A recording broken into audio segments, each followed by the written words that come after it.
Mercedes just made huge discovery, so we're gonna be going through that and 5 other stories in today's video. So make sure to like this video, and if you want more Mercedes news content like this, make sure to subscribe to the channel by hitting that red button down below.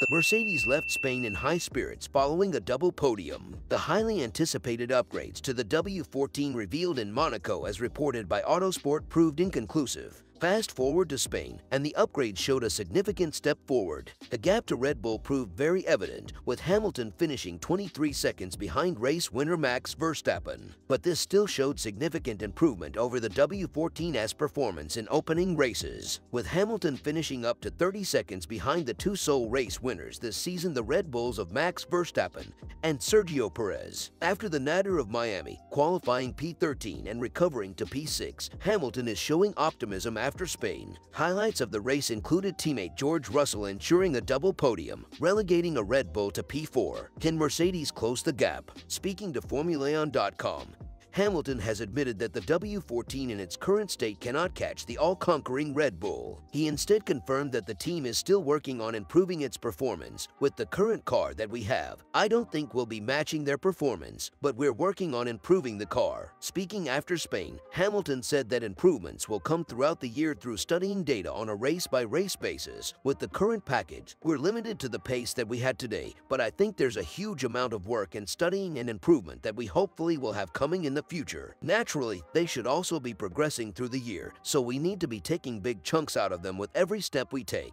I think today they were a good few tenths ahead of us, maybe half a second ahead of us per lap, and on a single lap, that's a little bit bigger. Hamilton confirmed that he believes Mercedes is moving towards the front of the field. He stated the Silver Arrows have something in the pipeline, indicating further upgrades to the W14 are in the works. But I think we're going in the right direction, and I know we have something in the pipeline moving forward, so I'm hoping that at least by the end of the year, maybe we can. It would be great if we could challenge them. I'm more focused on making sure next year we have the car to challenge them from day one, and the further we continue to push this car this year, the more that impacts next year also, in some ways, he commented. The more we learn about this car, that also sets us in the right direction. It's trying to find the right balance. Mercedes has stated it expects a much bigger challenge to finish best of the rest next time out in Canada. Fernando Alonso has targeted crushing the Silver Arrows in the race. The second story is Schumacher finally makes Mercedes debut and gives new upgrade insight. Schumacher finally makes Mercedes debut and gives new upgrade insight. Mick lost his full-time F1 drive at the end of the 2022 season, parting ways with Haas after the American team opted to bring in Schumacher's compatriot, Nico Hülkenberg.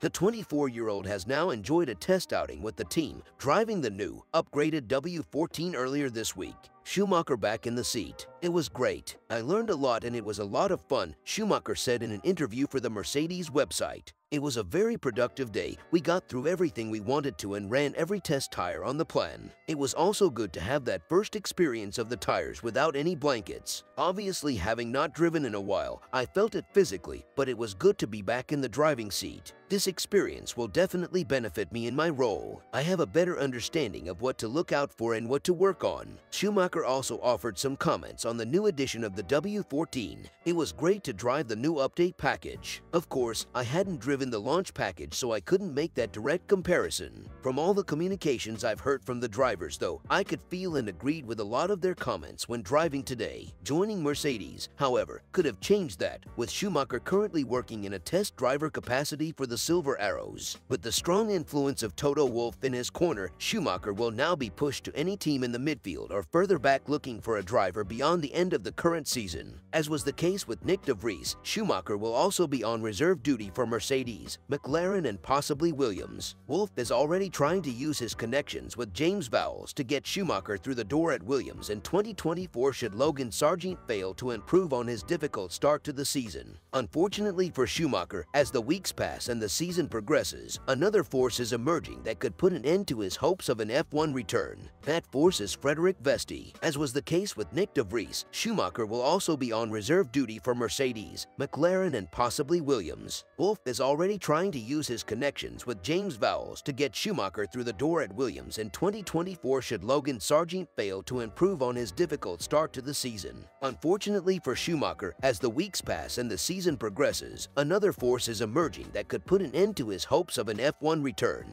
That force is Frederick Vesti. The third story is Mercedes' progress after Spanish GP surge. Andrew Shovlin has warned there won't be any leaps and bounds in Mercedes upgrades for the rest of this season as the team spent a significant portion of the budget cap on the new front suspension. Having conceded at the beginning of the season that the car in its current specification probably won't win a race, Mercedes introduced what almost amounted to a B-spec car at the Monaco Grand Prix. But while all eyes were on the side pods, Mercedes having axed their zero pods in favor of a bulky downwash concept, the team has downplayed the impact those had on their double podium in Spain, insisting it's a package deal and everything has to work together. With their upgrades including a new floor as well as front suspension, Shovlin says the new look car has given Mercedes more freedom. It's about trying to play with these geometries to influence the aero platform and try to get a little more stability in the car, he said as per the Italian edition of motorsport.com. Probably the new geometry has given us more freedom because the problem we always had before the last end race week was to get a good front end when cornering was needed and good stability on entry when braking hard and cornering. This compromise was always something we couldn't fix. You always end up with a weak rear when entering or a poor front when exiting corners. So let's hope that these new suspensions take us in the right direction. But it also came with a hefty price tag. With Formula One operating under a budget cap for the third season, Mercedes have already spent a significant portion on the revised car, most notably the front suspension layout. Basically, we made a new suspension and suspension is expensive to make and to fit on the car, he said. So the reality is that with the budget cap, we are always looking at our situation in this World Championship. We don't know how many things we're going to do. I don't expect to make any leaps and bounds. It was money that the Mercedes trackside engineering director felt was well spent. What we understand is that there is quite a rich development strand that we can start looking at, he added. So our programs are working. The challenge is always to get aerodynamics and vehicle dynamics to work together and optimized, and every team goes through that kind of process. But it's about seeing where the opportunities are and how you can bring the two together so that they succeed to function as a single package. The fourth story is Red Bull. Lewis Hamilton and George Russell took a positive step towards Red Bull last weekend by finishing second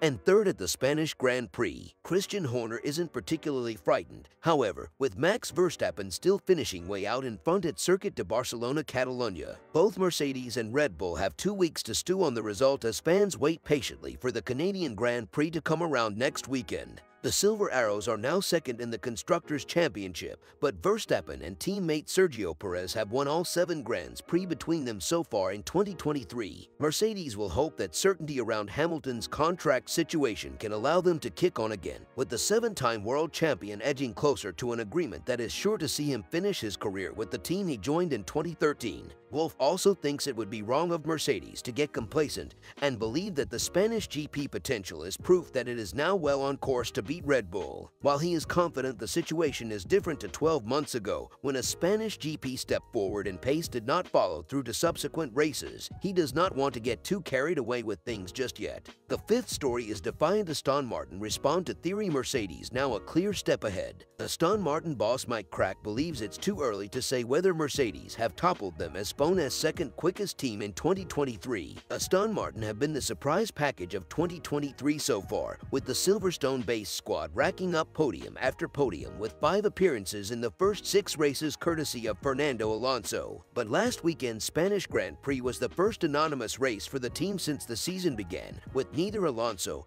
or Lance Stroll able to come home on the podium. This was despite Stroll running in the top 3 in the early stages after passing Lewis Hamilton, before the Mercedes showed much stronger race pace to get back ahead. Aston Martin came home in 6th and 7th with Stroll and Alonso, respectively, their worst result of the year, and team boss Crack was reluctant to say whether or not Mercedes have seized the initiative in the battle to be the sport's second quickest squad. I think it is too early or too easy to say that, because we have not seen the full picture in qualifying.